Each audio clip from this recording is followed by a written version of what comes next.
Chapter 5.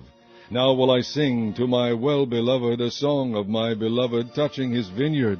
My well-beloved hath a vineyard in a very fruitful hill, and he fenced it, and gathered out the stones thereof, and planted it with the choicest vine, and built a tower in the midst of it, and also made a winepress therein. And he looked that it should bring forth grapes, and it brought forth wild grapes. And now, O inhabitants of Jerusalem, and men of Judah, judge, I pray you, betwixt me and my vineyard. What could have been done more to my vineyard that I have not done in it? Wherefore, when I looked that it should bring forth grapes, brought it forth wild grapes. And now go to, I will tell you what I will do to my vineyard. I will take away the hedge thereof, and it shall be eaten up, and break down the wall thereof, and it shall be trodden down. And I will lay it waste. It shall not be pruned nor digged, but there shall come up briers and thorns. I will also command the clouds that they rain no rain upon it. For the vineyard of the Lord of hosts is the house of Israel, and the men of Judah his pleasant plant.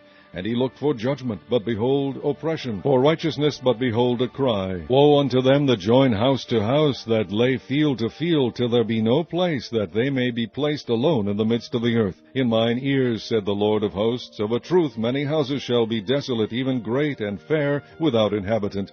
Yea, 10 acres of vineyard shall yield 1 bath, and the seed of an homer shall yield an ephah. Woe unto them that rise up early in the morning, that they may follow strong drink, that continue until night, till wine inflame them. And the harp, and the viol, the tabret, and pipe, and wine are in their feasts. But they regard not the work of the Lord, neither consider the operation of his hands. Therefore my people are gone into captivity, because they have no knowledge, and their honorable men are famished, and their multitude dried up with thirst.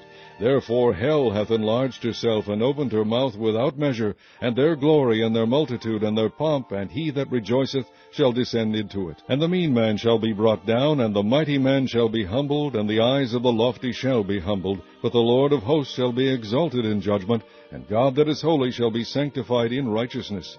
Then shall the lambs feed after their manner, and the waste places of the fat ones shall strangers eat.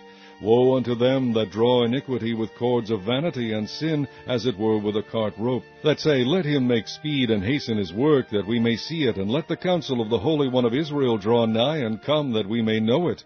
Woe unto them that call evil good, and good evil, that put darkness for light, and light for darkness, that put bitter for sweet, and sweet for bitter. Woe unto them that are wise in their own eyes, and prudent in their own sight. Woe unto them that are mighty to drink wine, and men of strength to mingle strong drink, which justify the wicked for reward, and take away the righteousness of the righteous from him. Therefore as the fire devoureth the stubble, and the flame consumeth the chaff, so their root shall be as rottenness, and their blossom shall go up as dust, because they have cast away the law of the Lord of hosts, and despised the word of the Holy One of Israel.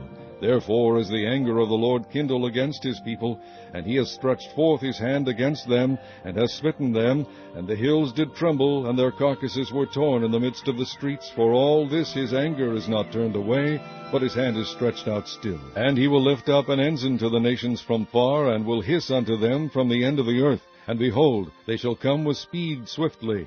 None shall be weary nor stumble among them. None shall slumber nor sleep, neither shall the girdle of their loins be loosed, nor the latchet of their shoes be broken.